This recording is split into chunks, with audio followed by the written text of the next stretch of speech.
No dia 12 de junho de 1977, três meninas, sendo elas Lori Lee Farmer, de 8 anos, Michelle Heather Gills, de 9 anos, e Doris Denise Milner, de 10 anos, estavam muito animadas e se preparavam para o seu primeiro acampamento de férias de verão. Todas moravam com seus pais no subúrbio de Broken Arrow, que fica na cidade de Tulsa, no estado de Oklahoma, nos Estados Unidos. As garotas iam passar 15 dias de suas férias de verão no acampamento Scott, localizado no condado de Mays, também em Oklahoma. Esse acampamento fica a cerca de 75 quilômetros da cidade em que elas moravam e possuía um terreno de 410 acres, bem arborizados, e tinha um riacho que atravessava toda a sua extensão. Ele era dividido em unidades. Cada unidade recebeu o nome de tribos nativas americanas e era formado por várias tendas, banheiros e um local onde eles faziam a fogueira. As tendas ficavam em plataformas de madeira e eram feitas de lona com acomodação para até 4 pessoas. No total, o acampamento podia acomodar até 30 equipes. Cada unidade do acampamento tinha 3 monitores-chefes, que eram designados para supervisionar as crianças. A primeira temporada do acampamento Scott teve início em junho de 1928 e recebia meninas de 10 a 18 anos, onde eram realizadas várias atividades ao ar livre por um período de 15 dias. No dia 12 de junho de 1977, um domingo, se iniciou mais uma temporada de férias no acampamento. Nessa temporada, haviam 27 garotas e mais 3 monitoras designadas para a unidade Kiowa. Na tenda de número 1 ficavam as monitoras. Nas tendas de número 2 até a 7 ficavam 4 garotas em cada uma, e a tenda de número 8 ficavam as 3 garotas, sendo elas Lori, Michelle e Denise. Era a primeira vez de Denise no acampamento. Ela estava com muito medo e não queria largar o braço de sua mãe.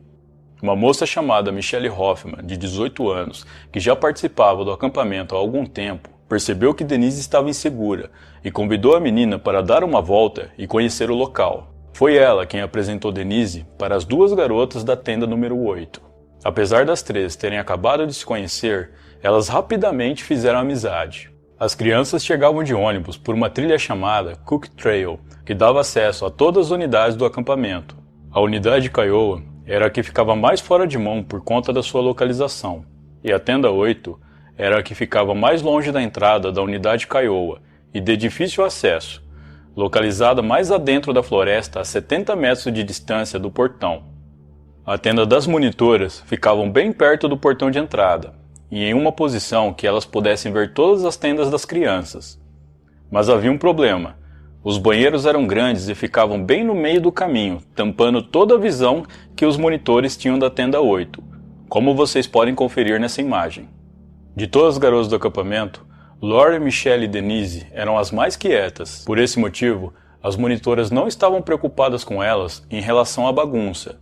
Após finalizarem as atividades do dia, todos do grupo Kiowa se reuniram ao redor da fogueira para contar histórias, como de costume. Naquela mesma noite, por volta das 19 horas, começou uma forte tempestade. Então as monitoras pediram para que todos fossem se abrigar em suas tendas. A monitora Michelle passou mais tarde pela tenda 8 para dizer boa noite e verificar se estava tudo bem. As 3 meninas estavam conversando e escrevendo cartas, que mais tarde seriam enviadas para suas famílias. Em seguida, todas foram dormir, ansiosas pelas atividades que fariam no dia seguinte. Naquela noite, por causa da tempestade, estava muito mais escuro do que o normal, o que dava um ar assustador para o acampamento. 2 meses antes do início da temporada, durante uma sessão de treinamento, aconteceu algo estranho com uma das monitoras do acampamento. Segundo ela, alguém havia mexido em seus pertences, roubando os donuts que ela havia levado para comer. Essa mesma pessoa que roubou os donuts também deixou um bilhete que dizia: "Nós estamos em uma missão para matar 3 garotas." O diretor do acampamento disse que tudo não passava de uma brincadeira e que provavelmente os responsáveis eram da unidade dos meninos e ignorou o ocorrido. No primeiro dia de acampamento, Carla Wilhite, Suan Welwyn, ambas de 18 anos, e Jill Welder, de 20 anos, foram as monitoras escolhidas para supervisionar a unidade Kiowa. Em 13 de junho de 1977, por volta das 6 da manhã, a monitora Carla Wilhite saiu de sua barraca para tomar banho. No caminho, Carla reparou que tinha um saco de dormir perto de uma árvore, cerca de 100 metros de distância da tenda 8. Quando chegou mais perto para verificar, viu que era Denise, uma das garotas da tenda 8, e ao lado dela tinha mais 2 sacos de dormir. Carla imediatamente foi pedir ajuda para as 2 outras monitoras, Susan e Jill Welder. Enquanto elas ajudavam a verificar as barracas, Carla foi até a casa de Bárbara, a diretora do acampamento, e voltou ao local com uma enfermeira, acreditando que Denise estava ferida, mas a garota já estava morta. Bárbara então abriu os outros 2 sacos de dormir e encontrou as outras 2 garotas também mortas, mais tarde identificadas como sendo Lori e Michelle, também da tenda 8. No mesmo instante, Bárbara ligou para a polícia. Harold Berry foi o primeiro policial a chegar no local. Ele isolou a área onde os corpos estavam e pediu para mandar todas as outras garotas do acampamento em ônibus de volta para Tulsa, para que seus pais pudessem buscá-las. A princípio, os pais das crianças não haviam sido informados do que realmente tinha acontecido. Os monitores apenas disseram que 3 garotas haviam sofrido um acidente, mas não revelaram o nome das meninas envolvidas. Depois de muita espera, as famílias das vítimas foram avisadas que suas filhas haviam morrido, mas não foram informadas de mais nenhum detalhe. O crime rapidamente repercutiu por todo Oklahoma, e os pais das vítimas descobriram pela mídia da pior forma possível que não existia nenhum acidente. Suas filhas haviam sido assassinadas dentro da própria tenda do acampamento. A polícia começou uma intensa investigação no local, vasculhou a floresta ao redor do acampamento com cães farejadores e conversaram com várias pessoas em busca de pistas do que poderia ter acontecido. A primeira testemunha foi o monitor que estava na unidade Comanche. Ele disse que pouco antes das 22 horas do dia 12, viu uma luz que ia iluminando de dentro da floresta em direção às tendas da unidade Kiowa. Ele comunicou uma das monitoras daquela unidade, Jill Welder, que fez uma verificação nas barracas por volta das 22 horas e constatou que estava tudo bem. O segundo relato foi de Carla Wilhite. Por volta da 1 hora da manhã, algumas meninas da tenda 6 estavam fazendo muito barulho. Então Carla se aproximou da barraca e apontou sua tocha para que as meninas fizessem silêncio. Nesse momento, ela ouviu um som estranho vindo de trás da tenda. Um som que ela descreveu como sendo um som baixo e gutural, como o de um sapo em um megafone. Ela não soube explicar muito bem como era esse som. Quando ela apontou sua tocha em direção ao som, ele parou imediatamente. Depois disso, ela voltou para sua barraca e foi dormir. Carla ainda contou que ouviu esse som por algumas vezes assim que voltou para sua barraca. O terceiro relato foi das meninas da tenda 7. Elas disseram que a lona da tenda foi puxada para trás e um homem iluminou a tenda por dentro com uma lanterna. Após alguns segundos, ele colocou a lona no lugar e foi em direção à tenda 8. As garotas acharam que era algum monitor do acampamento verificando se estava tudo bem, por isso não disseram nada. O quarto relato foi de algumas meninas que estavam em outra unidade do acampamento. Elas disseram que por volta das 3 da madrugada foram acordadas por alguns ruídos. O primeiro ruído foi de um grito, e o outro era de uma menina chorando, chamando por sua mãe. Mais tarde, foi constatado pelos investigadores que durante toda a madrugada havia alguém se movimentando entre as barracas, roubando itens como bolsas e pares de óculos. Na necrópsia, foi revelado pelo legista que Lori e Michelle foram mortas devido a uma fratura em seus crânios, e Denise foi amarrada e estrangulada até a morte com uma mordaça. E o criminoso também estava com uma corda de nylon e fita isolante para amarrar as vítimas. Os investigadores disseram que os ataques ocorreram dentro da tenda 8, e depois os corpos foram colocados nos sacos de dormir e movidos para debaixo da árvore. Dentro da tenda havia respingos de sangue nas paredes das lonas e no piso de madeira.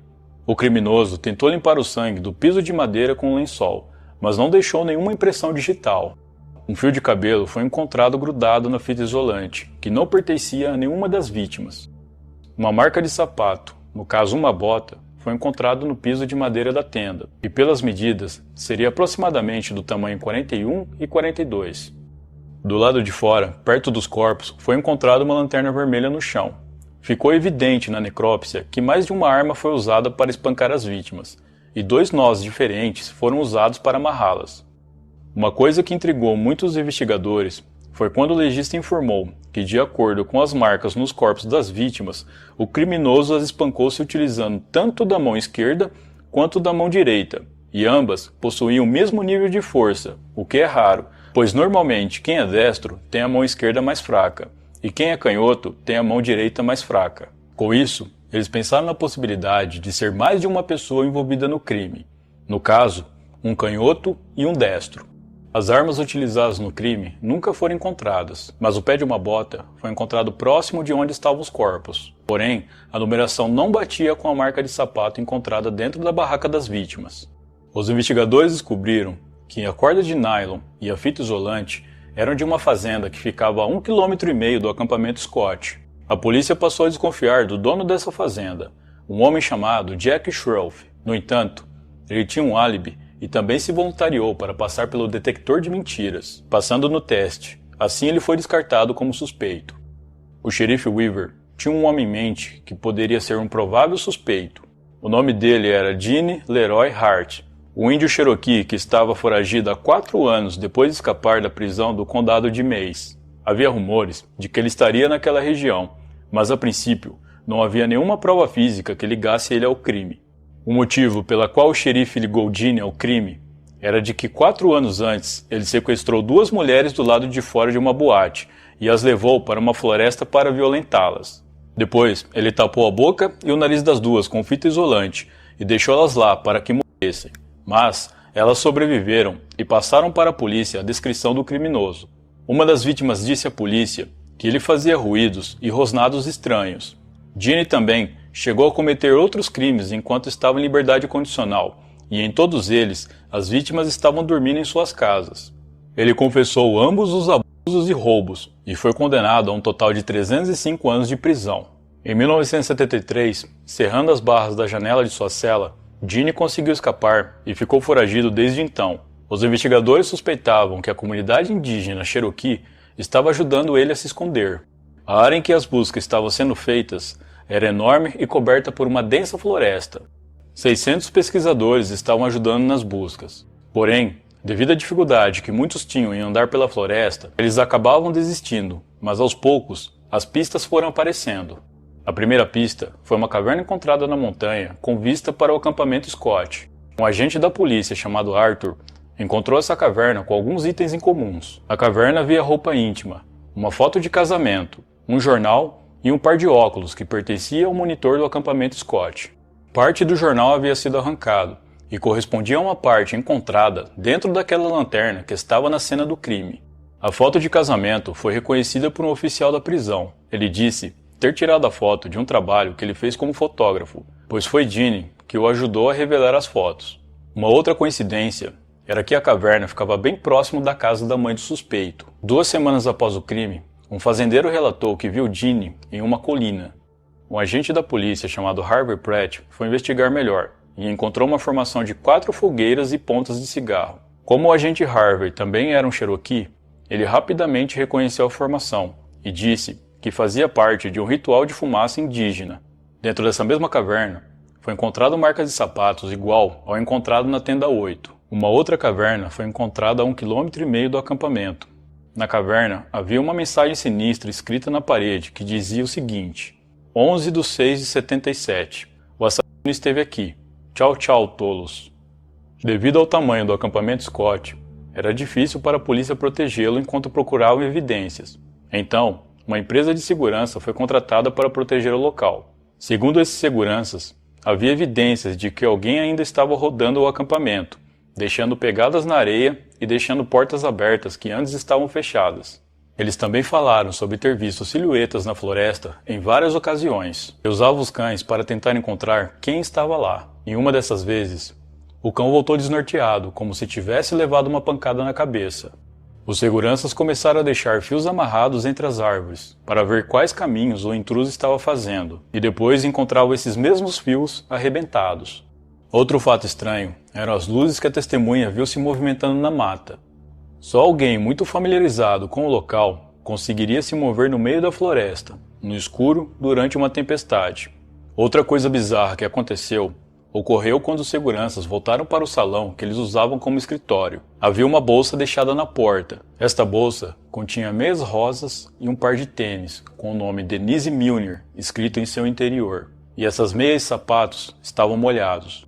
A mãe de Denise disse que esses itens estavam faltando dos que foram devolvidos a ela. Havia alguém brincando com os seguranças, ou será que foi um erro administrativo na contagem desses itens? Após quase 10 meses de investigação, um agente chamado Larry Bowles, que estava trabalhando com um informante na comunidade Cherokee, descobriu que Ginny estava se escondendo na cabana de um amigo chamado Sam Pigeon, a 80 quilômetros do acampamento. Sam acreditava na inocência de Ginny e deixou ele morar em sua cabana pelos últimos 8 meses. Em 6 de abril de 1978, 10 meses após o crime, a polícia cercou a cabana de Sam e prendeu Ginny. Não houve como ligar Ginny ao crime. Primeiro porque as pegadas de sapatos encontradas na cabana eram menores do que as dos sapatos dele. Segundo, porque as digitais encontradas na lanterna não bateram com as digitais dele. Um professor especialista em fertilidade, chamado John McLeod, foi contratado para analisar o sêmen encontrado em Denise. Ele disse que notou uma anormalidade rara em um grande número de espermatozoides. Mais tarde, ele descobriu que Ginny havia feito vasectomia alguns anos atrás, mas que o procedimento havia falhado e que os espermas dele também tinham as mesmas anomalias encontradas na amostra analisada. Apesar disso, não havia um teste de DNA na época, e não foi possível concluir que o sêmen encontrado na vítima pertencia ao suspeito. Em seu julgamento, Ginny foi considerado inocente pelo júri devido à falta de provas. Porém, teve que cumprir a sua sentença de 305 anos devido aos crimes que cometeu anteriormente. Depois de apenas 2 meses preso, ele teve um ataque cardíaco em sua cela e morreu instantaneamente aos 35 anos. Os pais de Denise e Lori processaram o conselho do acampamento em $5 milhões, alegando negligência por parte dos administradores. Eles incluíram reclamações sobre o bilhete deixado na caixa de donuts 2 meses antes do crime, e a falta de supervisão adequada dos campistas em relação aos ruídos daquela noite. Uma monitora disse ter avisado sobre os gritos que escutou na madrugada, mas ninguém deu ouvidos a ela. Em sua defesa, o conselho disse que era muito comum na primeira noite do acampamento os campistas fazerem muita bagunça e gritar, por isso, eles não se preocuparam. Em 2008, fluidos corporais foram coletados de dentro da tenda para serem analisados, mas devido à contaminação e as amostras estarem deterioradas por conta do tempo, os testes foram inconclusivos. Nenhum outro suspeito foi encontrado, e o caso permanece em aberto até os dias de hoje.